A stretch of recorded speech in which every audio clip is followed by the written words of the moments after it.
नहीं sir.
Atul Saini.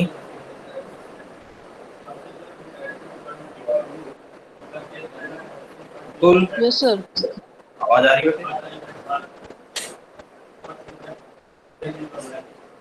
Sir आपकी आवाज कट के आ रही है सर। आ रही है अब?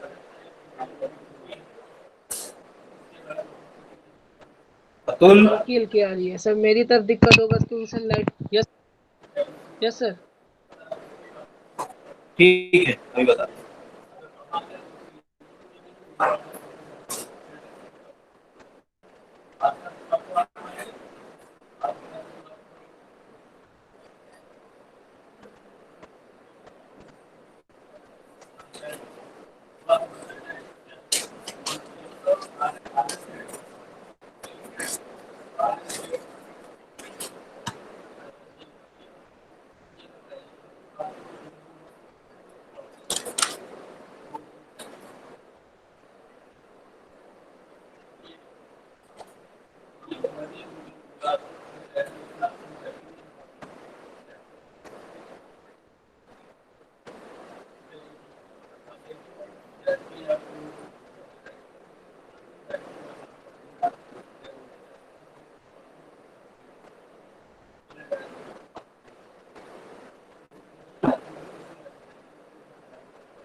प्रखर गुप्ता,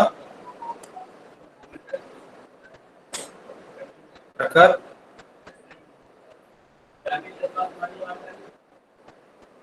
प्रखर गुप्ता। Yes sir. हाँ, तुम्हारा मैं अभी रिजल्ट देख रहा था, इतना डाउन क्यों है परसेंटेज?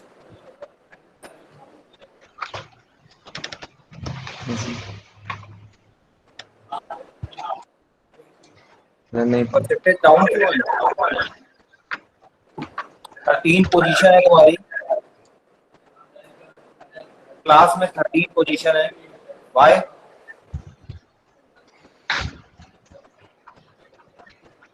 प्रखर। Sir. Yes sir.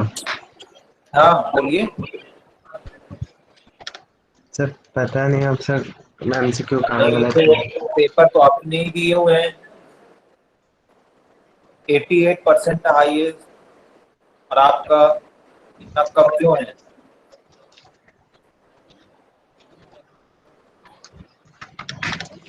Sir sign नहीं हुई क्लास के बाद? मुस्कान शुक्ला, यस सर। तुम्हारी इंग्लिश में बैग कैसे आ गई? सर पता नहीं सर, क्लासेस में तो ये ना दिक्कत बोलो, थी सर। पेपर आपका है, पेपर आपने सॉल्व किया है, आपको ही पता होना चाहिए, ये कोई दूसरा थोड़ी ना इसका रिस्पॉन्सिबल है। ये कैसे आप कह रहे हैं? पेपर आपने सॉल्व किया, पता कैसे नहीं है? सर आउट मेरी ऑफ सर 59 मेरी स्टूडेंट्स आपकी एक बैग आई है, ओनली यू, तो आप कैसे कह रही हैं? सर इंटरनल भी मेरे सर इतने अच्छे नहीं हाँ? मिले थे। Sir internal. इंटरनल से बैग नहीं आती, इंटरनल में आप पास हैं, ये अच्छा सर। एक्सटर्नल में आप फेल हैं। इंटरनल और एक्सटर्नल अलग अलग रिजल्ट काउंट होता है, ये ध्यान रखिएगा। आउट ऑफ 70, आउट ऑफ 30 में आपका 12 मार्क्स, और आउट ऑफ 70 में 28 मार्क्स। कितने मार्क्स हैं 70 में? सर कम्युनिकेशन में। बैग किसमें है आपकी? सर कम्युनिकेशन में। उसी में तो आप बता रही ना इंटरनल कम है। यस सर, सर 16 है। 16? Yes sir. तो फिर आउट ऑफ 70 आपने सिर्फ 16 मार्क्स वहां पे स्कोर किए हैं, तो आप कैसे सर करेंगे इंटरनल कम नहीं? इंटरनल तो आपका 12 से ज्यादा ही होगा। यस सर 22 है एक्सटर्नल, इंटरनल सर 16 है। इंटरनल एक्सटर्नल मिला के 16 है। नो सर, सर इंटरनल हमारे 16 है और जो एक्सटर्नल रिटन पेपर का था सर वो 22 है। 22 है, इसीलिए तो फेल है, 28 पास होता है, यस सर। 16 तो पास है। आउट ऑफ 30 16 पास है, क्योंकि 40% मार्क्स पास होने के लिए जरूरी है। विकास वर्मा,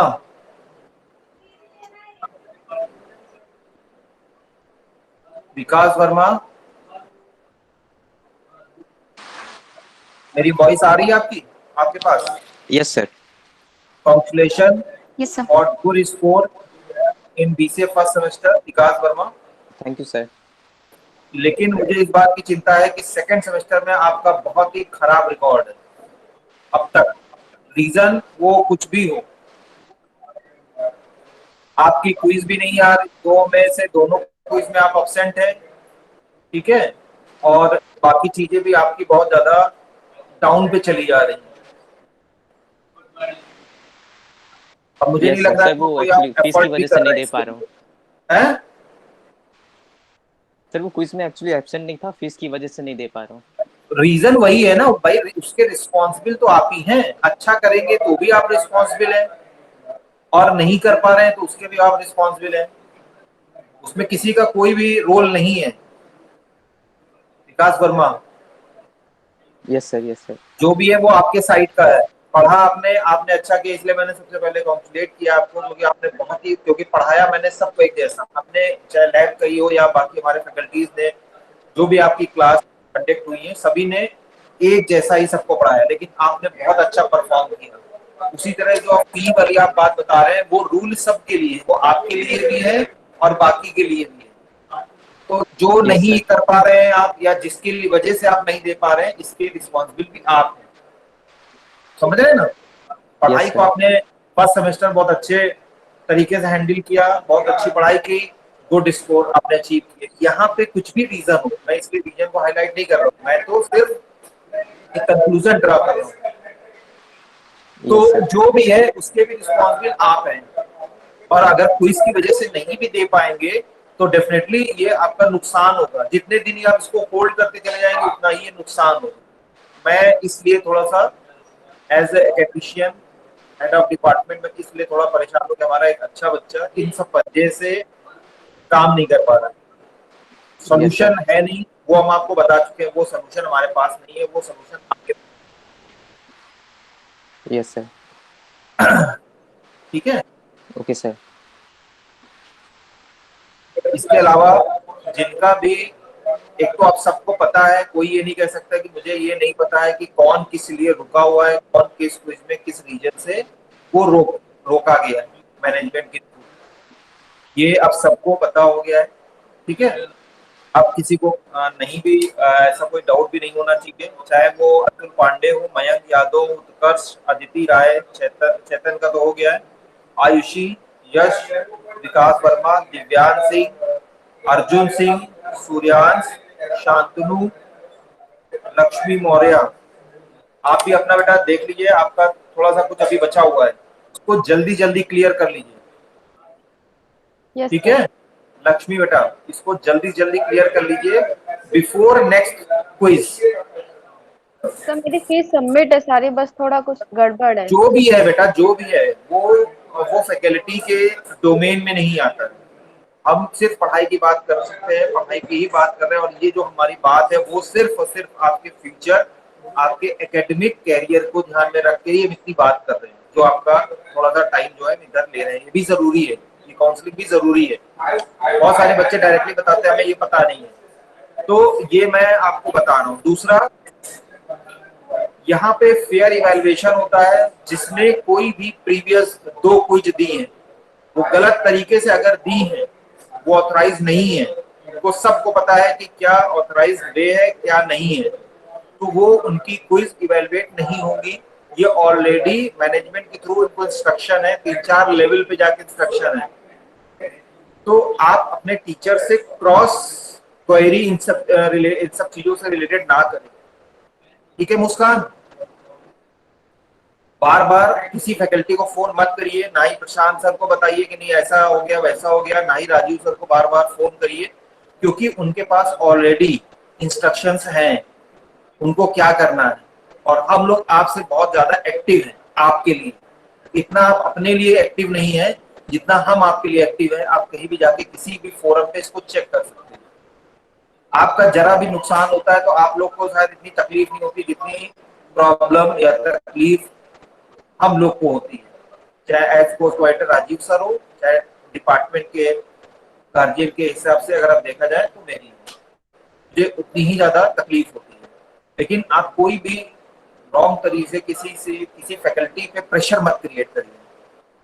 उनको ये मत बताइए कि नहीं सर अब हमने तो दे दी क्विज, अब हमने फीस भी जमा कर दी, हमारी कॉपी वैलिडेट कर दी, क्योंकि हमने गलत तरीके से वो लिंक लिया था और हमने क्विज आपके पास दे दी। वो नहीं होगी, बहुत अच्छे समझ लीजिए। वो रूल एक जैसा है, अगर क्विज हो गई है आप 9:30 पौने 10 बजे भी जमा करेंगे वो नहीं कंसीडर होगा। बिफोर 9 हर तरह से हम आपके साथ खड़े हैं, और हमने ये किया भी। सैटरडे संडे में भी हमने काम किया, एड्रेस किए, सबकी फोन कॉल रिसीव की है और सबको अपनी तरफ से जो भी पॉजिटिव रिस्पॉन्स है वो दिया है। अगेन मैं इस फोरम से इसीलिए कह रहा हूँ, रिकॉर्डेड है ये चीज, सभी लोग अपने माइंड में एकदम बैठा लीजिए। जो नहीं है, जो फ्रेंड नहीं है, उनको भी ये चीज जरूर कन्वे कर दीजिए। जैसे आयुषी बता रही है कि एक वेडनेसडे की क्लास में सी वॉज एब्सेंट, उन्होंने अपने कलीग से कोर्स के बारे में पूछा, लेकिन उनको किसी ने ये नहीं बताया कि उनका नाम भी यहाँ पे अनाउंस किया गया था। तो अगर आप फ्रेंड हैं, अगर आप अपने आप को किसी का फ्रेंड कहते हैं, तो अगर उससे रिलेटेड कोई भी इंफॉर्मेशन या अनाउंसमेंट हो रहा है तो आप उनको फोन करके जरूर इंटीमेट कर दीजिए, या वो जब आपको फोन करें तो उनको ये जरूर बता दीजिए कि आपके बारे में ये भी बात वहां पे हुई थी, एक्सेप्ट योर कैरिकुलम या क्लास की कोई बात या कोई टॉपिक की बात हो। ये सभी लोग इंश्योर कर लीजिए, ये सबकी अपनी जिम्मेदारी है। ठीक है, मैंने आपको फिर से बताया, इंटरनल बहुत इंपॉर्टेंट रोल प्ले करेंगे किसी भी सर्कमस्टांसेस में। अगर एग्जाम होते हैं तो भी, नहीं होते हैं तो भी, इंटरनल बहुत ही इंपॉर्टेंट रोल प्ले करेंगे। तो जिनका जो भी बैकलॉग है, जिनका जो भी ड्यू है, वो जरूर इसको क्लियर कर लें। जितना आप डिले करेंगे उतना ही आपके अगेंस्ट में ये चला जा रहा है। अभी फॉर्म भी आने वाला है लखनऊ यूनिवर्सिटी का, फॉर्म में भी यही दिक्कत आएगी, फॉर्म भी नहीं भर पाएंगे। ये एकदम क्लियर मैं आपको बता रहा हूँ, बाद में ये ना कहेंगे मुझे पता ही नहीं था, मुझे बताया नहीं गया, इंटीमेट नहीं हुआ। ठीक है बेटा, क्योंकि यूनिवर्सिटी फीस ही मांगेगी फॉर्म के लिए भी, अगर नहीं होगा तो फॉर्म भी नहीं जा पाएगा। और अब टाइम नहीं बचा है। कल आपने जैसे न्यूज़पेपर पढ़ा भी था, जुलाई के 2nd और 3rd वीक से सारी यूनिवर्सिटीज अपना एग्जामिनेशन का प्लानिंग स्टार्ट करने वाली है। अगर आपने कल का न्यूज़पेपर पढ़ा हो तो लगभग उन्होंने इंजीनियरिंग में तो सबने बता दिया है कि उनके सारे सेमेस्टर्स के एग्जाम होंगे। लखनऊ यूनिवर्सिटी भी बहुत जल्दी डिक्लेयर करेगी जो भी है, तो थोड़ा सा इस पे भी ध्यान रखिए। अगर आपको लग रहा है कहीं से मैनेज हो सकता है, किसी से कहीं से कोई भी तरीका हो, डू इट। सभी को क्लियर हो गई बात? Yes sir. हाँ, अभी तक कोशिश हम कर रहे हैं कि आपकी क्लास नुकसान ना हो। जितने भी हमारे फी डिफॉल्टर में आते हैं, कोशिश हम अपनी तरफ से कर रहे हैं, लेकिन एक बार अगर भी डिसीजन हो जाएगा तो यहाँ पे भी फिर हम लोग कुछ नहीं कर पाएंगे। इसलिए मैटर को थोड़ा सा सीरियस ले करके जो भी है अपना अल्टरनेट अरेंजमेंट कर लीजिए। बाकी वीडियोस वगैरह हमेशा हमारे अवेलेबल रहेंगे, वो जितना हमारे पास फैसिलिटी है वो हम आपको प्रोवाइड कर ही रहे हैं। नाउ हम लोग का लास्ट टॉपिक क्या था बेटा?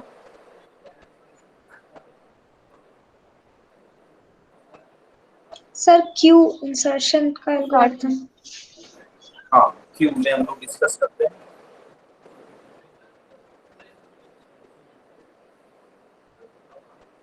देखिए स्क्रीन शेयर हो रही है। Yes sir. सर अभी नहीं हुई? हो गई सर हो गई। तो मैंने आपको क्यू का थोड़ा सा इंस्ट्रक्शन दिया भी था और क्या हुआ है ये भी बताया था, इंट्रोडक्शन भी काफी दिया था, सारे इंस्ट्रक्शन भी आपको यूज किए थे। तो Q I already told you follows the concept of FIFO, first in first out. So all the elements are processed in accordance with the entry in any queue. जिस भी ऑर्डर में Q में उनकी entry होगी वो उसी order में ही process होंगे। जैसे कि आपने सीक्यू शेड्यूलिंग में भी फर्स्ट कम फर्स्ट सर्व एक मेथड पढ़ा हुआ है। टाइप्स ऑफ क्यू, इसको हम लोग और डिटेल में डिस्कस करेंगे। लीनियर क्यू जो कि लीनियरली डिफाइन होती है, ठीक है। लीनियरली डिफाइन का मतलब एक फिक्स्ड, जो अगर हम एरे इंप्लीमेंटेशन की बात करें या डायनेमिक इंप्लीमेंटेशन की बात करें तो जो डायनेमिक है वहां पे भी कहीं ना कहीं आपको फिक्स करना पड़ता है, टाइम ड्यूरेशन वहां फिक्स करनी पड़ती है। और लीनियर वे में फर्स्ट कम फर्स्ट सर्व में या फीफो को कॉन्सेप्चुअली ये फॉलो करती है लीनियर क्यू, ठीक। डीक्यू डबल एंडेड क्यू में दोनों साइड से इंसर्शन होगा, दोनों साइड से डिलीशन होगा, ठीक है। लेकिन जैसे एक वन वे होता है, लीनियर को आप वन वे समझ लीजिए और डीक्यू को आप टू वे समझ लीजिए, यानी एक तरफ आना एक तरफ जाना।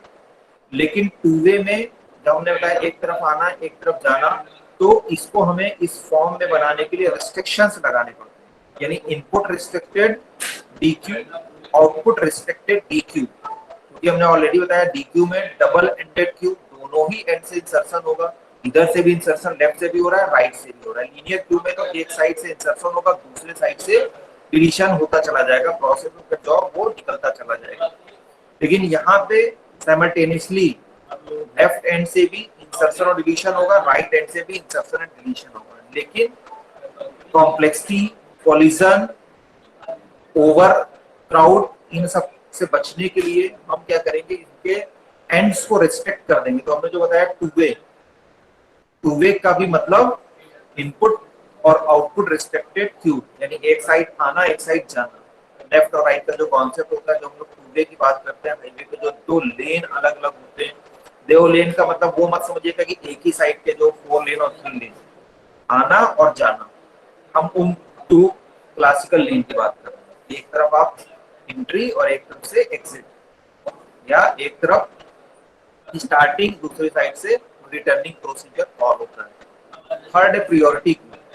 इन दोनों क्यू में जो हम फर्स्ट कम फर्स्ट सर्व का ही रूल फॉलो करते हैं, लेकिन कभी कभी एक ऐसी सिचुएशन आती है कि फर्स्ट आने के बाद भी कुछ ऐसे एलिमेंट्स होते हैं जो कि हाईली सेंसिटिव होते हैं, उनको हमें कहीं ना कहीं प्रायोरिटी देनी पड़ती है, उनको प्रोसेस उनकी जॉब को पहले प्रोसेस करना पड़ता है। जैसे आप सभी लोग भी अगर क्लासिकल सेंस में क्यू को फॉलो किया होगा तो आपने देखा होगा फीमेल की लाइन अलग होती है, सीनियर सिटीजन की अलग होती है, हैंडीकैप की लाइन अलग होती है। तो वो जनरली म्यूचुअल अंडरस्टैंडिंग होती है कि 4 नॉर्मल के बाद एक फीमेल, या 4 मैन के बाद एक वुमेन, या 4 नॉर्मल के बाद एक हैंडीकैप या सीनियर सिटीजन्स, इनको भी हम प्रायोरिटी देते हैं। हैंडीकैप की तो मतलब एकदम हाई प्रायोरिटी होती है, वो जैसे ही आएंगे उनकी जॉब सबसे पहले प्रोसेस हो जाएगी। सीनियर सिटीजन्स के साथ भी हम लोग to a large extent mutually understanding between the personal जो भी अपनी जॉब के लिए वहां पे आ रहे हैं, सेम यहाँ पे भी आप लोग करते हैं। लेकिन जब इसमें भी कंडीशन है कि प्रायोरिटी तो है, लेकिन प्रायोरिटी में भी मोर देन वन एलिमेंट है, तब वो फीफो कॉन्सेप्ट को फॉलो करेंगे। इन हैंडीकैप की लाइंस में भी अगर एक साथ 10 to 20% आ गए हैं तो उनकी भी जॉब फीफो के अकॉर्डिंग ही परफॉर्म होगी। बात समझ में आ रही है? यानी प्रायोरिटी भी है लेकिन उसमें भी फीफो कॉन्सेप्ट लग रहा है, बेसिक क्यू का कॉन्सेप्ट फॉलो होगा। सर्कुलर क्यू जैसे हमने आपको बताया ही, ये हमारा बेस्ट इम्प्लीमेंटेशन है। जो लीनियर क्यू का ड्रॉबैक भी हमारा ये है कि हमने इसमें एक बार साइज फिक्स कर दिया। अगर हम एरे इम्प्लीमेंटेशन की बात कर रहे हैं या डायनेमिक की बात कर रहे हैं तो प्रोसेस होने के बाद वापस जो आपका मेन एंड है या फर्स्ट पॉइंट पे कर्सर नहीं आ पाएगा, फिर वो प्रोसेस होने के बाद वो ब्लॉक हो जाएगा। लेकिन हम लोग क्लासिकल सेंस में क्या देखते हैं कि एक टाइम लिमिट, एक फ्रेम के बाद एलिमेंट्स आते जाते हैं और वो प्रोसेस जॉब करते करते निकलते जाते हैं और नेक्स्ट पर्सन उसमें इंसर्ट हो जाते हैं। इस प्रोसेस को हम लोग कहते हैं सर्कुलर क्यू। सर्कुलर क्यू के मतलब वो प्रोसेस रिपीटेडली होता ही चला जाए। इवन इफ जब आप एरे इम्प्लीमेंटेशन की बात करेंगे, जहां मैक्सिमम साइज की बात करेंगे, जहां ओवरफ्लो कंडीशन चेक करेंगे, इसके बाद भी तो वो जो लिमिटेशन से लीनियर क्यू की कि हम एक बार जब साइज लिमिट कर देते हैं, रिस्ट्रिक्शंस कर देते हैं, उसके बाद भी देख पा रहे हैं क्योंकि प्रीवियस एलिमेंट प्रोसेस हो गए, now there is space for the element, उनको कैसे हम लेकर के आए, ये प्रोसेस आपका सर्कुलर क्यू में परफॉर्म होगा।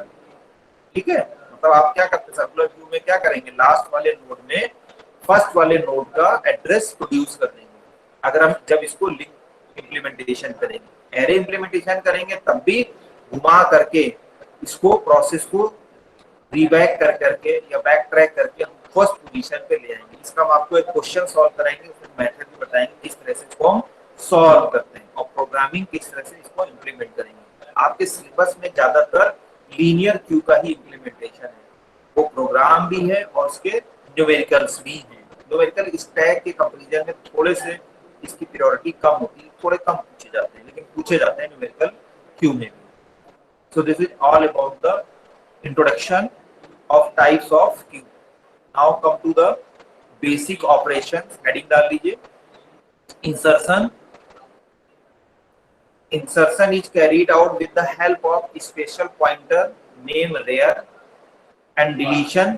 दूसरा प्रोसीजर होता है, it is carried out with the help of special pointer named front. लेकिन दोनों ही प्रोसेस में फ्रंट और रेयर को आपको मैनेज करना होगा, क्योंकि इंसर्शन के बाद डिलीशन भी साइमल्टेनियसली कॉल हो सकता है। तो ये हम लोग देखेंगे अभी अपने एल्गोरिथम के थ्रू कि कैसे इनको मैनेज करना है। लेकिन जो इनके मेन एक्टिवेट या एक्टिव पॉइंटर्स होते हैं वो इंसर्शन के केस में रेयर और डिलीशन के केस में फ्रंट। टर्मिनोलॉजी की बात करें तो यहाँ पे इंसर्शन को इंसर्शन ही कहेंगे क्लासिकल सेंस में, और डिलीशन को डिलीशन कहेंगे। कंपैरिजन विद, जैसे हम लोग डिलीशन को स्टैक में पॉप और इंसर्शन को पुश बोलते थे, तो यहाँ पे टर्मिनोलॉजी सिंपल आपकी एज इट इज रहने वाली। आई थिंक ये मैंने प्रीवियस लेक्चर में थोड़ा सा आपको इंट्रोडक्शन भी दिया था, ये एक रिकैप भी हो गया जो लोग नए ज्वाइन किए जिन्होंने इस बार अभी प्रीवियस लेक्चर को मिस कर दिया। बाकी ऐसा कोई चांस है नहीं, आपके पास टाइम रहता है, सैटरडे संडे का भी टाइम रहता है और लेक्चर जो है आपका इसका वीडियो हमेशा अपलोडेड भी है। Now come to the insertion operation. Heading मैंने बोला था बनाने के लिए, और नेक्स्ट सब हेडिंग डालिए एल्गोरिथम। ये मुझे लग रहा है शायद आप लोगों ने पहले से डाली भी थी। Yes sir. हाँ, वो क्वेश्चन हो गया एक जो मैंने बोला था n इक्वल टू 4 डिस्क के लिए टावर ऑफ वही प्रॉब्लम सॉल्व करनी है। यस सर, देख हो गया लीजिएगा, था। मैं ट्यूब क्लास में वो कैमरा ऑन करा के चेक करूंगा, मैं उसको भूला नहीं हूँ। तो एल्गोरिथम इंसर्शन के लिखिए, इंसर्ट बिल्कुल सेम एल्गोरिथम है जो कि हमने स्टैक में पुश के केस में लिखी थी, सिर्फ हमारे थोड़े से टर्म चेंज हो गए, ध्यान रखिएगा, थोड़े से टर्म चेंज हो गए। यहाँ पे हमें 2 पॉइंटर डील करने हैं, फ्रंट और रेयर, और वहां पे एक ही पॉइंटर होता था टॉप, क्योंकि उसका एक एंड फिक्स होता था। यहाँ पे दोनों एंड आपके ओपन है और हमें उनको मैनेज करना है। तो इंसर्ट जो हमारे वेरिएबल्स जो यूज हो रहे हैं, डेटास यूज हो रहे हैं, queue name of data structure, Q का जो हमारा है वो डेटा स्ट्रक्चर का नाम है, item the element which is to be added into queue, rear is the end from which insertion is carried out, and max in the generalized case जब आप इसको linearly implement करने जा रहे हैं, एरे के थ्रू इम्प्लीमेंटेशन इसका होने जा रहा है, तो हमने इसकी मैक्सिमम साइज को फिक्स रखा है। जब आप इसको डायनेमिकली इंप्लीमेंट करने जाएंगे with the help of linked list, तो यहाँ पे इस मैक्स की कोई जरूरत नहीं पड़ेगी, हम रन टाइम पे यूजर से ही इसकी लिमिट पूछ लेंगे। So before we are going to insert any element into the queue, we must check the availability space into the queue. तो वो कंडीशन हम लोग की ओवरफ्लो कंडीशन होती है, एक बार हम जरूर चेक कर लेते हैं कि उसमें स्पेस है कि नहीं है। तो जैसे हमने इस स्टैक में किया था, if top equal to max, तो इसी तरह यहाँ पे रियर इक्वल टू मैक्स, अगर हमारा रियर, क्योंकि रियर से ही, रियर पॉइंटर से ही आपका इंसर्शन होगा। रियर और फ्रंट को भूलिएगा मत, आपके मोबाइल में भी जो 2 कैमरे होते हैं उनका नाम भी यही होता है, उनको भूलिएगा नहीं, भूलने वाली चीज नहीं है। अगर आपने गलत लिख दिया 0 मार्क्स मिलेगा। If rear equal to max, यानी रियर की पोजीशन मैक्सिमम तक पहुंच गई है, then insertion will not take place and you must show the message that your queue is full या overflow condition occurs, else नहीं तो इंसर्शन के केस में हमेशा पॉइंटर को इंक्रीज करते हैं। जैसे वहां पे भी आप देखिए top equal to top plus 1 लिखा था, यहाँ पे हमने लिखा है rear equal to rear plus 1, यानी स्पेस बनाना है। जब हम इंसर्ट करते हैं, जैसे आपको भी एडमिशन देते हैं, तो उससे पहले हमें क्लास अरेंज करना है, सीट्स वगैरह लगानी है, अवेलेबिलिटी रखनी है, टाइम टेबल बनाना है, सब चीजों का इंतजाम करना होगा, स्पेस बनाना होगा, then only you will be permitted to attend the class. उसी तरह जब भी आप इंसर्ट करते हैं तो उस केस में भी पहले हम स्पेस उसके लिए बना देते हैं, पॉइंटर इंक्रीज कर देते हैं, वो उसको पर्टिकुलर जिस भी पॉइंट पे एलिमेंट को जाना है उसको पॉइंट करने लगता है पॉइंटर। ठीक है, तो ये rear equal to rear plus 1, top equal to top plus 1 की तरह ही है, और यहाँ आपने पॉइंटर बढ़ा लिया। और क्यू के रेयर एंड से आइटम इंसर्ट हो गया, जैसे वहां स्टैक के टॉप से एलिमेंट आ रहा था क्योंकि वहां एक ही पॉइंटर था, लेकिन यहाँ पे 2 पॉइंटर है, तो हमने आपको बताया इंसर्शन रेयर एंड से ही होगा। तो क्यू के रेयर में आपने आइटम डाल दिया और एक बार आपका इंसर्शन परफॉर्म। ये एल्गोरिथम सबको समझ में आ गया, इसीलिए मैंने स्टैक का नाम दिया है, क्योंकि ये हम लोग लगातार पढ़ भी चुके हैं। सामने रखिए और कंपेयर करिए। जब भी आप सामने रख के किसी एक एल्गोरिथम को समझने के बाद कंपेयर करके दूसरे एल्गोरिथम को बनाते हैं, आपको कॉन्फिडेंस भी बिल्डअप होता है और चीजें भी और अच्छे समझ में आती हैं, क्योंकि ऑलरेडी कॉन्सेप्ट हमारा यूज, कुछ टर्म हमको चेंज करने, यानी जहां पे रेयर है, जहाँ पे वहाँ टॉप था वहाँ रेयर कर लेना, जहाँ पे स्टैक लिखा था वहाँ पे क्यू लिखना है। और बाकी देखिए हमने पूरे एल्गोरिथम में कहीं कुछ चेंज नहीं किया है, इंसर्शन वो लिख दिया है जहाँ पे हमारा पुश लिखा हुआ है। Got it? Yes sir. लिखते भी चलिए algorithm.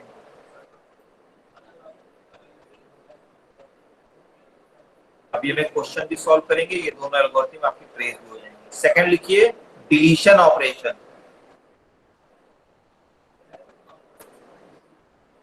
Deletion is carried out with the help of special pointer named front.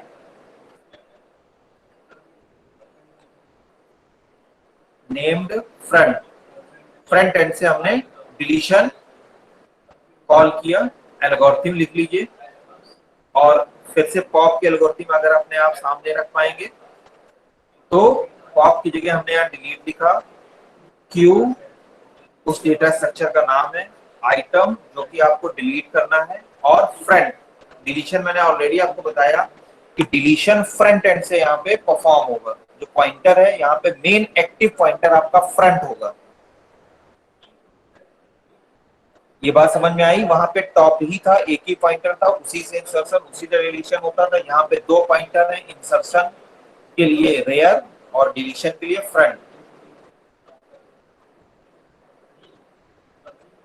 बात समझ में आ गई?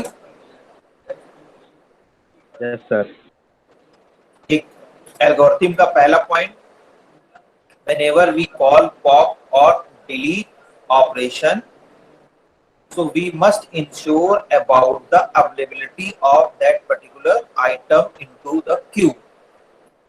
ये हमें पहले ही जान लेना चाहिए कि जब भी हम किसी भी डिलीशन या पॉप प्रोसीजर को कॉल कर रहे हैं तो देख लें कि क्यू में हमारा वो एलिमेंट है भी कि नहीं है, या एलिमेंट है भी नहीं है, यानी कॉल हमारा हो भी पाएगा सक्सेसफुली वो ऑपरेशन की नहीं।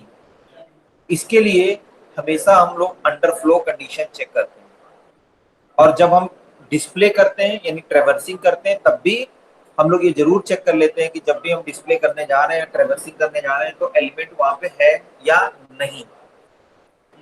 तो इसके लिए if front equal to null then print underflow. यहाँ पे हमने आपको ऑलरेडी बताया फ्रंट जो आपका एंड है या डिलीशन के लिए जो फ्रंट पॉइंटर है वही इंपॉर्टेंट रोल प्ले करता है। तो वहां पे तो हम लोग लिखते थे टॉप इक्वल टू नल, या प्रोग्रामिंग में top equal to -1 then print underflow. लेकिन यहाँ पे स्पेशल पॉइंटर है फ्रंट अलग डिलीशन के लिए, तो front equal to if null then print underflow and exit. Else नहीं तो डिलीशन के केस में, यानी हमें किसी को रिमूव करना है, किसी को बाहर निकालना है, तो पहले बाहर निकाल देंगे और फिर दरवाजा बंद करेंगे। ये नहीं कि पहले दरवाजा बंद कर लें और फिर कहेंगे आप तुम बाहर चले जाओ। सेम वही काम है आइटम नाम के वेरिएबल में क्यू का फ्रंट, ये वैल्यू आपकी सीधे चली आई और इसको जो है हमने डिलीट कर दिया। ठीक है, आइटम इक्वल टू क्यू का फ्रंट यानी हमने डिलीशन कॉल कर लिया। यहाँ पे आपने आइटम इक्वल टू स्टैक का टॉप लिखा था, यहाँ पे item equal to queue front यानी क्यू का फ्रंट एंड जो है वो आइटम में हमने डाल लिया, यानी डिलीशन हमारा हो गया। और फ्रंट इक्वल टू फ्रंट +1, देखिए वहां पे टॉप था एक ही पॉइंटर, तो हमने बताया इंसर्शन के केस में वो इंक्रीज होता है, डिलीशन के केस में वो डिक्रीज हो जाता है। लेकिन यहाँ पे दोनों ही एंड फिक्स है हमारे, दोनों ही एंड हमारे एक्टिवेट है, तो हमेशा लेफ्ट टू राइट पॉइंटर बढ़ने ही है, माइनस नहीं होने। तो इसमें कंफ्यूज ना ये होगा कि सर ने कह दिया था वहां पे तो टॉप इक्वल टू टॉप -1 है, तो यहाँ फ्रंट इक्वल टू फ्रंट -1 कर दें। नहीं, यहाँ पे पॉइंटर इंक्रीज ही होगा दोनों ही केस में, इसीलिए दो अलग अलग पॉइंटर रखे गए हैं। पीछे नहीं जाना, आगे ही बढ़ना है। क्यू में भी आप जानते हैं बिल्कुल इसी तरह से प्रोसीजर होता है। अगर आप 8th पोजीशन पे, तो धीरे धीरे आगे ही बढ़ते चले जाएंगे। बात समझ में आ रही है? अगर इन डेटा स्ट्रक्चर के नाम रखे गए हैं तो बिहेवियरल नाम इनके रखे गए हैं। इनकी जो नेमिंग कन्वेंशन है वो behavioural, practically implemented and tested. तो क्यू में भी हम यही करते हैं, पीछे नहीं लौट के जाते हैं। कुछ स्पेशल केस हो जाए वो एक अलग बात है। ठीक है, किसी दादा ने कह दिया नहीं अब यहीं से वापस जाओ, हम आने नहीं देंगे, या XYZ कुछ भी हो वो एक अलग बात है। लेकिन जनरली हम लोग ये नहीं करते हैं। यहाँ पे ध्यान रखिएगा फ्रंट इक्वल टू फ्रंट +1 है, माइनस नहीं है, जो कि एक गलती हो सकती है। और उसके बाद एग्जिट हम लोग यहाँ से एंड कर देंगे। अब एक क्वेश्चन लिखिए तो ये दोनों एल्गोरिथम ट्रेस हो जाएंगी। बहुत सारे लोगों के बहुत सारे डाउट भी होंगे वो भी यहाँ पे क्लियर हो जाएंगे, और उसके बाद भी अगर बचते हैं तो हम लोग इसको डिस्कस करते हैं। क्वेश्चन लिखिए, consider the Q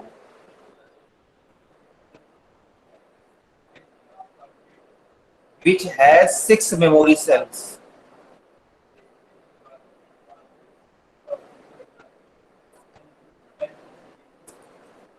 as given below.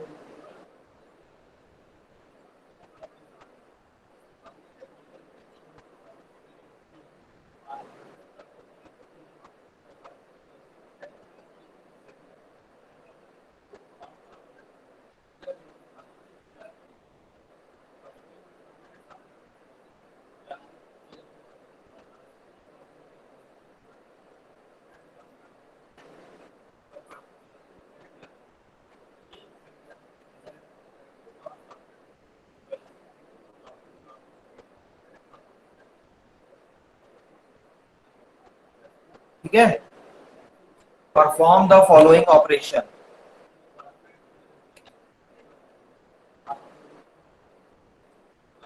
पहला ऑपरेशन है Z is added to Q,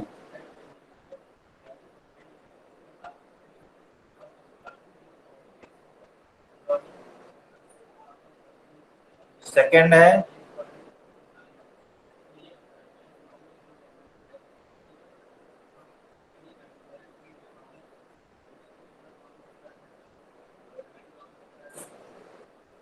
two letters deleted,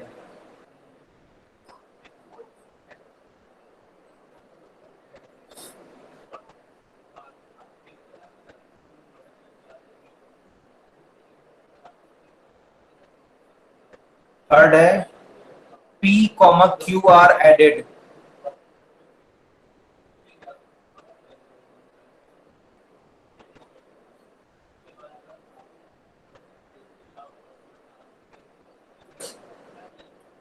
ठीक है, और नेक्स्ट है two letters are deleted.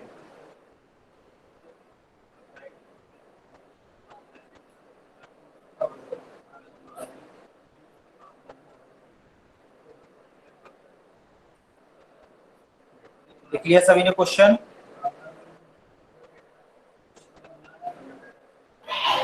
Yes, sir. हाँ, Z is added to Q, two letters deleted from Q, P, Q are added, two letters are deleted, और Q की position आप देख पा रहे हैं, एक स्पेस है, उसके बाद A, B और 3 space, N equal to 6 memory cells, ये दिया हुआ है आपको। अगर ये दिया हुआ है तो आप देख लीजिए यहाँ पे फ्रंट से हमेशा डिलीट होगा, तो आप मान के चलिए यहाँ इंसर्शन हुआ होगा लेकिन ये डिलीट हो गया है, इसलिए पॉइंटर हमारा यहाँ मूव हो गया है, तो ये 2 हुआ होगा और रेयर आपका जो है वो 3 हुआ होगा।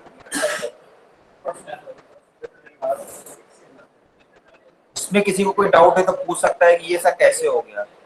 फ्रंट अब ये जो डिलीट होगा इसको पॉइंट करेगा, 2 पॉइंटर है, और रेयर जो टॉप एलिमेंट है क्यू में उसको पॉइंट करेगा, जो एक्टिव एलिमेंट है उसको पॉइंट करेगा। ये क्यू की पोजीशन में दिया हुआ है, ये सॉल्यूशन का पार्ट है। इस क्यू की पोजीशन को हम लोग इस तरह से एक्सप्लेन कर सकते हैं। ये सबको समझ में आया? Yes, sir. मुस्कान शुक्ला, ये सर मुझे डाउट है। बताइए। सर ये जो ए बी जो हमारा एलिमेंट है, इसके जो स्पेसेस हैं, ये आपने जो F equal to 2 R equal to 3 लिया, ये नहीं समझ में आया मुझे। जो स्पेसेस दिख रहे हैं वो क्यू की पोजीशन है, क्वेश्चन में गिवन है। Yes sir. हाँ, जो मैं आप देख, एक पहला स्पेस आप देख रही ब्लैंक है, फिर उसके बाद ए और बी 2 एलिमेंट दिख रहे हैं और 3 जो है खाली स्पेस दिख रहे हैं, तो n इक्वल टू 6 हो गई है, 4 ब्लैंक और 2 एलिमेंट पड़े हुए हैं। ये क्वेश्चन का पार्ट है, गिवन है। ये समझ में आया? Yes sir. हाँ, अब आप ये देखिए कि मैंने आपको बताया जब भी हम लोग क्यू की बात करते हैं, हम लीनियर क्यू को यहाँ इंप्लीमेंट करने जा रहे हैं, तो इंसर्शन जो हुआ होगा वो लेफ्ट टू राइट हुआ होगा जनरली। तो आप देख पा रहे हैं, एक आपका स्पेस पहला ही ब्लैंक है, देख पा रहे हैं? बाकी लोग भी समझे इस क्वेश्चन से, हो सकता है बहुत सारे लोगों को भी ये क्वेरी हो, हेजिटेशन की वजह से उन्होंने ना पूछा हो। तो जो पहला ही स्पेस आप देख पा रहे हैं खाली है, इसका मतलब यहाँ पे कोई एलिमेंट रहा होगा, डिलीट हो गया, इसलिए वो स्पेस खाली है। क्योंकि क्यू में हमने आपको ऑलरेडी बताया कि जो एलिमेंट है वो फर्स्ट पोजीशन पे आएगा और वही पहले प्रोसेस होगा, यानी वो डिलीट भी पहले वही होगा। तो वो आया होगा, डिलीट हो गया होगा। तो जब डिलीट हो गया तो अब नया एलिमेंट कौन सा, मतलब नेक्स्ट एलिमेंट कौन सा है जो डिलीट होगा या जो प्रोसेस होगा? क्योंकि उसके बाद ये मान के चलिए ए आया है, उसके बाद बी आया है और 3 इसके बाद आएंगे। मुस्कान शुक्ला जी, अगर ए बी से पहले आया है तो डिलीट भी यही होगा। Yes sir. पहले यही ए आया ना, क्योंकि वो तो Yes. ब्लैंक है, वो तो जा चुका है। तो इसलिए फ्रंट, ये पॉइंटर पॉइंट कर रहा है कि जब भी डिलीशन कॉल होगा तो यही एलिमेंट डिलीट होगा, इसलिए f इक्वल टू 2 है। Okay sir. ठीक है, यस सर। इसलिए ये पॉइंटर में लिख दिया गया कि ये 2 है। ये बिल्कुल वैसे ही है कि अगर हमारे यहाँ 60 बच्चे हैं और हम एक एक करके क्वेश्चन पूछ ले रहे हैं, तो हमने एक बच्चे को खड़े करके क्वेश्चन पूछ लिया, पूछने के बाद उसको बैठा लिया, तो अगला नंबर वो ऑटोमेटिकली जो पॉइंट है वो पॉइंटर सेट हो गया दूसरे बच्चे के ऊपर। अगर हम रोल नंबर की बात करें और हमने ये डिसाइड कर लिया कि रोल नंबर वाइज ही हम सबसे क्वेश्चन पूछेंगे, तो ये ऑब्वियस है कि अगली बार उसका ही नाम आने वाला है। जैसे हम लोग आपका इंट्रोडक्शन भी कभी सपोज करिए लिया होगा या लेंगे कभी, जब आप लोग क्लास में बैठेंगे तो हम सीरियल वाइज लेना शुरू करेंगे। फर्स्ट रो से, फर्स्ट रो में 3 लोग बैठे हैं और लेफ्ट टू राइट हम ले रहे हैं, तो अगर हमने एक का इंट्रोडक्शन ले लिया तो ऑटोमेटिकली दूसरा वाला अवेयर हो जाएगा बाय डिफॉल्ट, जब तक कि हम इसको वॉइड ना करें, जब तक हम इसको ब्रेक ना करें कि नहीं तुम छोड़ो तुम मत बताओ। बात समझ में आ रही है मुस्कान शुक्ला? इसलिए ये फ्रंट बता रहा है 2, यही डिलीट होगा।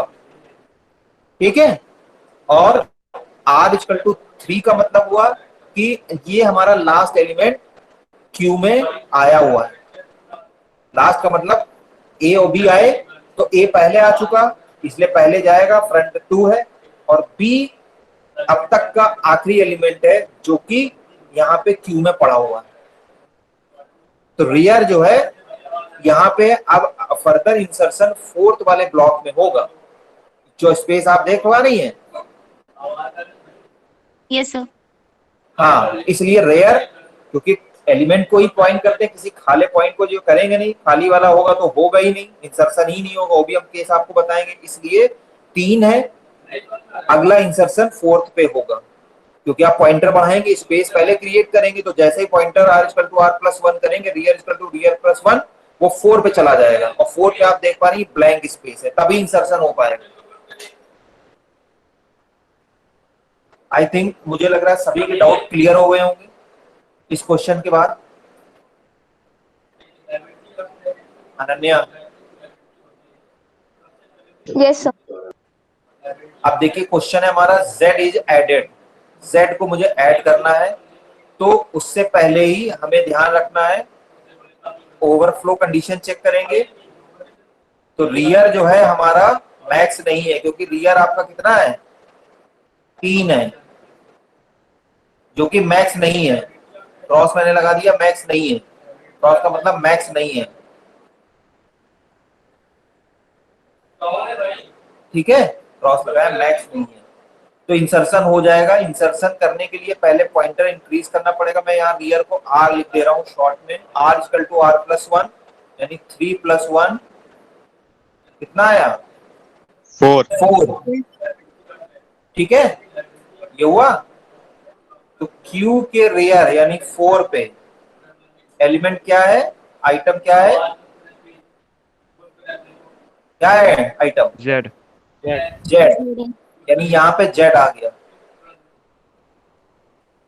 मैंने लिख दिया है, ये देखिएगा सोल्यूशन का पार्ट है, यहाँ Z आ गया। ठीक है, और रियर हमारा यहाँ से उठ के, अब ये वाला तो लिया ही नहीं जाएगा, ये तो क्वेश्चन का पार्ट है, रियर हमारा ये वाला माना जाएगा। उसके बाद देखिए क्या है क्वेश्चन, ये फर्स्ट था, सेकंड क्या है, बोलते Two रहो। letters deleted from Q. 2 letter delete करने हैं मुझे, 2 लेटर डिलीट करने हैं। तो डिलीशन के केस में पहले आप अंडरफ्लो कंडीशन चेक कर लीजिए। If f equal to null, तो f नल है नहीं, आप देख पा रहे हैं f इक्वल टू 2 है, नल है नहीं, इसलिए अंडरफ्लो है नहीं, डिलीशन होगा जरूर। डिलीशन के केस में आइटम नाम का एक वेरिएबल है जिसको आप प्रिंटिंग में लेके जाएंगे, ये मैं स्टेक में आपको बता चुका हूं। इसमें q का फ्रेंड यानी q का 2 ये आ जाएगा। क्या है q का 2? क्या है? ए सर। ए यहां से रिमूव हो गया। ए क्या हो गया? रिमूव हो गया, और ये स्पेस यहां बच गया, ये ध्यान रखिएगा। रिमूव हुआ इसलिए स्पेस बचा। और पॉइंटर इंक्रीज होगा, यानी पॉइंटर में हमें कुछ ना कुछ करना पड़ेगा चेंजेस। स्टैक में होता तो डिक्रीज करते, यहाँ पे इंक्रीज होगा। f equal to f plus 1, front equal to front plus 1, 2 plus 1 कितना हुआ? 3। यानी अगला डिलीशन b का होना है। 3 का ये मतलब हुआ। मुस्कान शुक्ला, मुझे लग रहा है ज्यादा समझ में आ गया होगा। Yes sir. जो कि हमने इसमें बोला, इसी पर्टिकुलर ऑपरेशन में 2 लेटर डिलीट करने हैं। तो फिर से ये तो 1 हो गया, फिर से आइटम इक्वल टू q का फ्रेंड यानी 3 वाला, यानी b चला गया।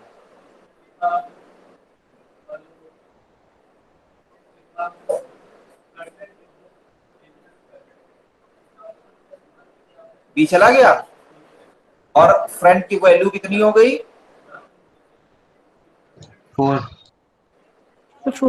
3 प्लस 1 4।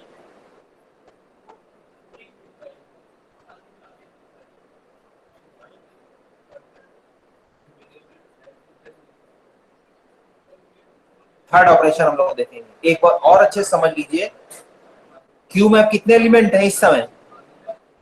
Sir 1 element. 1 है, और आप ये भी देख पा रहे हैं कि फ्रंट की और रेयर की पोजीशन सेम है इस समय। रेयर भी 4 है और फ्रंट भी 4 है, देख पा रहे हैं? Yes sir. तो अगर क्यू में एक भी एलिमेंट नहीं होगा तब भी फ्रंट और रेयर की पोजीशन यानी वैल्यू सेम होगी। पॉइंटर वेरिएबल की जो है वैल्यू सेम होगी। और क्यू में एक ही एलिमेंट है, ओनली 1 एलिमेंट है, तब भी फ्रंट और रेयर की वैल्यू सेम होगी, सेम पोजीशन पे होंगे।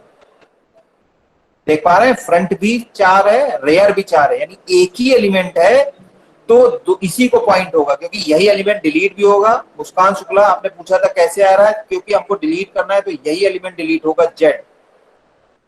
और इंसर्शन भी होगा तो एक स्पेस आगे यहां से जाएगा, तो इसके बाद ही इंसर्शन होगा। यानी अगर कोई पूछे कोई कंडीशन की, ऐसी कंडीशन बताइए या कब ये कंडीशन आ सकती है कि फ्रंट और रेयर की वैल्यू सेम हो, तो या तो क्यू में एक भी एलिमेंट नहीं होगा या only 1 element will be there in Q, तब फ्रंट और रेयर की पॉइंटर वैल्यू सेम होगी। दूसरा क्या है, अगला स्टेप तीसरा क्या है? POQ added.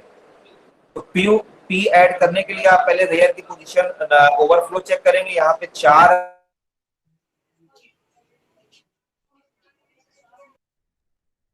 हम लोग इसको तुरंत क्या करिए, रेयर की पोजीशन बढ़ा लीजिए क्योंकि ओवरफ्लो है नहीं। Rear equal to rear plus 1, 4 plus 1 5,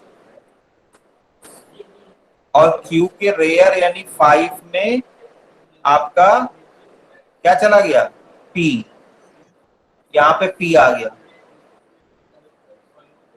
फिर एक और कॉल हुआ है, मैंने कॉमा लगा दिया इसीलिए, rear equal to rear plus 1, क्योंकि अभी भी 6 आई नहीं लिमिट। 5 प्लस 1 कितना हुआ? 6। क्यू के 6 में क्या आ जाएगा? क्यू एलिमेंट आया।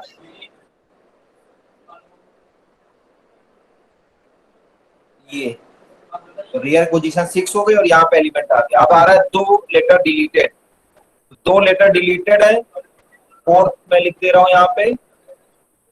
अभी भी फ्रंट आपका कितना बचा? 4 है, तो पहले आइटम निकाल लीजिए, आइटम इक्वल टू क्यू का फ्रंट Q4, ध्यान रखिएगा 4 वाला ही डिलीट होगा, यानी Z आपका चला गया, Z आ गया, और front equal to front plus 1, F equal to 4 plus 1 5।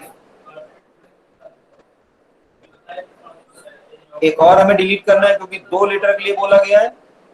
फिर से आइटम निकाल लीजिए क्योंकि फ्रंट अभी नल नहीं है आपका, अभी भी 5 है। Q का फ्रंट 5, कितना है इसमें P, और front equal to front plus 1, 5 plus 1 equal to 6।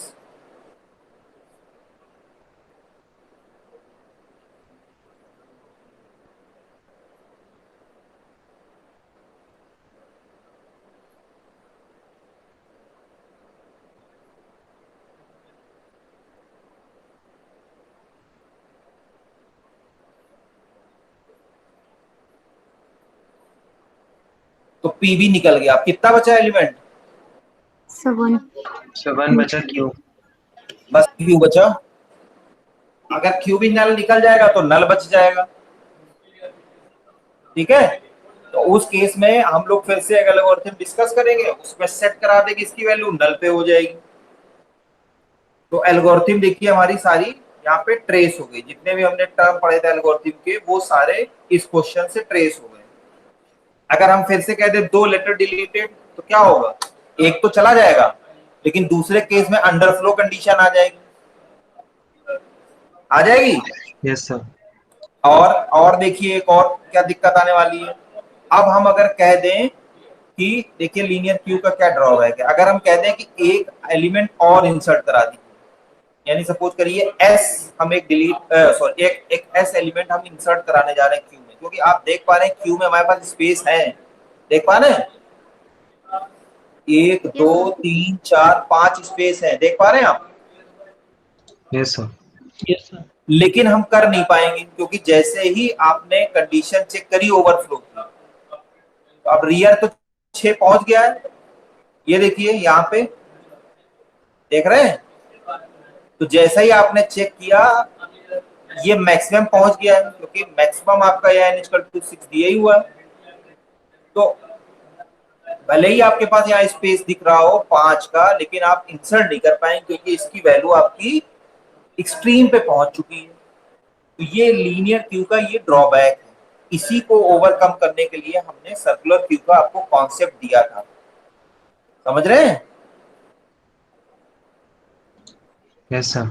हाँ, तो जब कैसे दिया था, अब सपोज करिए सर्कुलर क्यू अगर होगी हमारी, तो हम इसको क्या कर देंगे, 6 + 1 कितना हो जाता है? 7, और इसका मॉड निकाल दीजिए। जैसे ही मॉड निकालेंगे तो रिमाइंडर कितना बचेगा?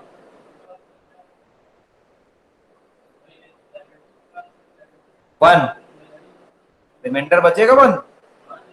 Yes sir. आधे लोग तो बोलते ही नहीं, जैसा लग रहा है उनको समझ ही नहीं आ रहा। क्यों विकास वर्मा? Yes sir. आवाज नहीं आती तुम्हारी? कुछ और भी काम करते हो क्या इसके साथ साथ पैरेलल?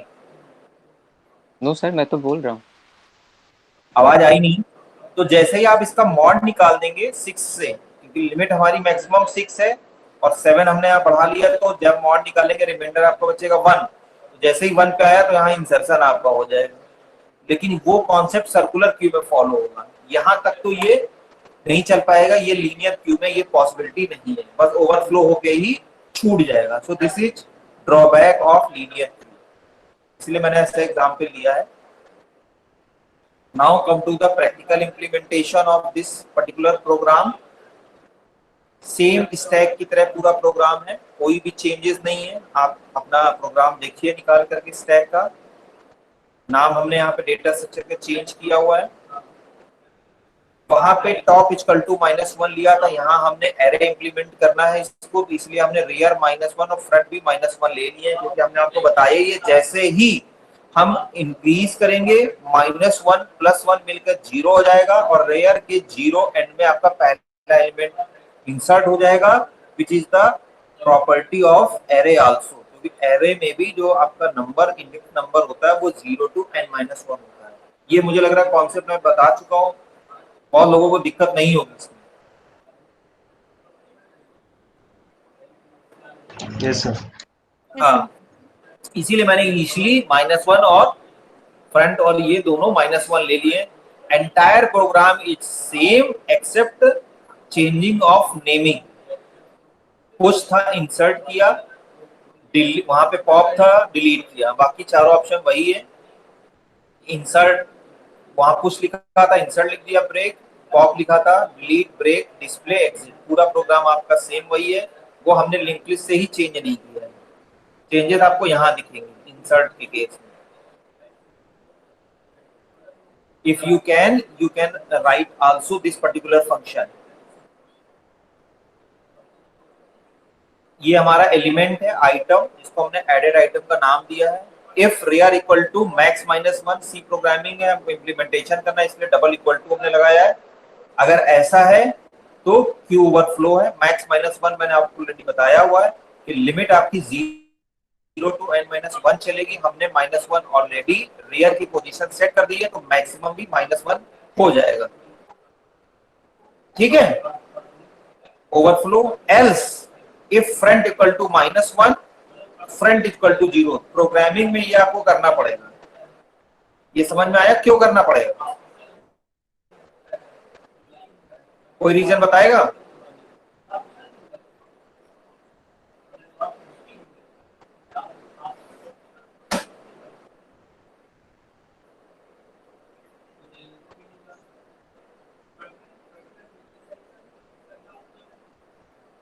सर जब सबसे पहले क्यू क्रिएट कर रहे हैं तो सूर्यान शुक्ला रीजन बताइए। सर सूर्यान शुक्ला रीजन बताइए। Yes sir. रीजन बताइए क्यों यहाँ पे फ्रंट इक्वल टू -1 अगर है हमारा, तो हमने फ्रंट इक्वल टू 0 सेट कर दिया है। सर क्योंकि पहला एलिमेंट 0 पे होगा। देखिए, आप ये देखिए कि हमने आपको ऑलरेडी बताया कि इंसर्शन के केस में सिर्फ हम डील करते हैं रेयर पॉइंटर को। देख रहे हैं, इसके बाद भी हमने देखिए इनपुट लिया और इनपुट करने के बाद रेयर इक्वल टू रेयर +1 और क्यू के रेयर में वो आइटम हमने इंसर्ट कर दिया। यहाँ कहीं भी हमने फ्रंट को डील नहीं किया।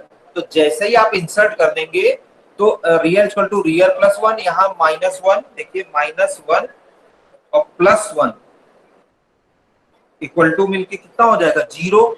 तो क्यू के 0 में सपोज करिए ए ऐड हो गया, लेकिन इसी समय हमने डिलीशन कॉल कर लिया। हमने क्या किया सूर्यान शुक्ला?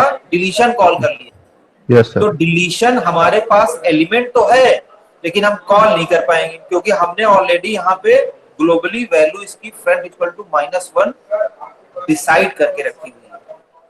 और -1 में क्या होगा? अंडरफ्लो होगा। आप देखिए हमने यहाँ पे लिया हुआ है -1 में अंडरफ्लो हमने चेक कर लिया है। तो हमारे पास एलिमेंट है भी, उसके बावजूद भी हम डिलीशन कॉल नहीं कर पा रहे हैं।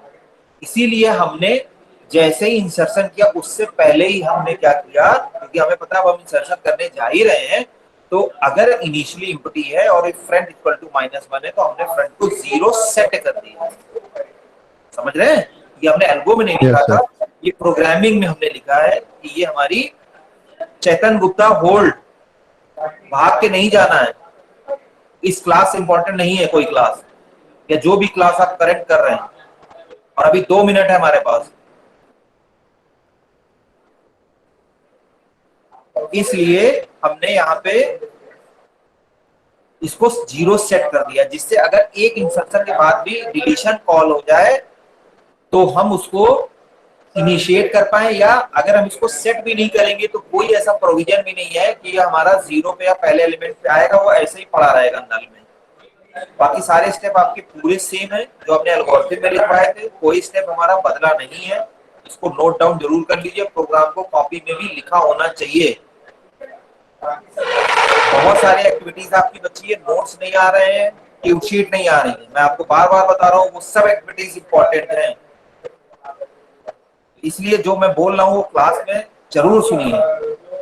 फिर डिलीशन के केस में हमने चेक करना है if front equal to -1 underflow है, नहीं तो एल्स के केस में हमने आपको बताया क्यू एरे फ्रंट डायरेक्टली हम इसको कर लेते हैं, या दूसरा प्रोसीजर हमने बताया था आइटम वेरिएबल में पहले इसको असाइन कर दीजिए, फिर आइटम को यहाँ प्रिंट कर लीजिए, या हमने डायरेक्टली इसको जैसे स्टैक का टॉप यहाँ पे प्रिंट कराया था, हमने क्यू का फ्रंट यहाँ प्रिंट करा दिया। ये आपके ऊपर अपना है, जैसे चाहे ऐसे कर लीजिए, और फ्रंट इक्वल टू फ्रंट +1 बढ़ेगा ही हमारा पॉइंट। डिस्प्ले में आप देख लीजिए पूरा है सेम, कोई चेंज नहीं है। स्टैक के अगर हिसाब से देखें, इफ हम जब डिस्प्ले करने जा रहे हैं तो चेक कर लेंगे कि क्यू हमारी एम्प्टी है कि नहीं है, तो if front equal to -1 queue empty होगी, डिस्प्ले नहीं होगा। एल्स के केस में सेम लूप चलेगा, लेकिन इस बार सीधा सीधा लूप चलेगा, जितने भी एलिमेंट है वो फ्रंट एंड से निकलते हैं, यानी हम जब ट्रेवर्सिंग करेंगे तो भी वो शुरुआत से लेकर आखिरी तक, यानी लेफ्ट टू राइट, यानी फ्रंट से लेकर के रियर तक जाएंगे। कंडीशन आप देख रहे हैं less than equal to rear तक, और माइनस नहीं चलेगा, इस बार इंक्रीमेंट होगा। जैसे वहां पे i इक्वल टू टॉप, और जब तक i हमारा नल ना हो जाए 0 और i -1 उल्टा लूप चला ना, सीधा लूप चलेगा, और जितने भी एलिमेंट है वो प्रिंट आपके हो जाएंगे। तो this is entire program. I will also upload this particular solution also program, और आप सभी लोग इसको implement जरूर करेंगे। I will discuss in Qt class also, या नेक्स्ट क्लास में भी कोई प्रॉब्लम होगी तो मैं इसमें आपसे डिस्कस करूंगा। अब आप अपना सभी लोग अटेंडेंस लिख सकते हैं।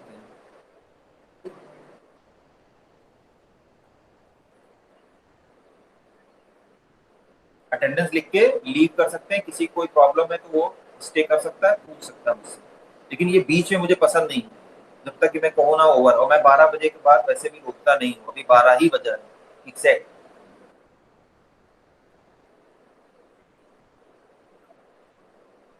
बोर्ड नहीं मची हुई, किसी अटेंडेंस लगवा ले जाकर के वहां। अगर सीख नहीं पाएंगे तो कुछ नहीं मिलना, बात नहीं सुन पाएंगे तो आपको मैसेज भी नहीं मिलेगा, फिर आप कहेंगे मुझे तो ये पता ही नहीं था।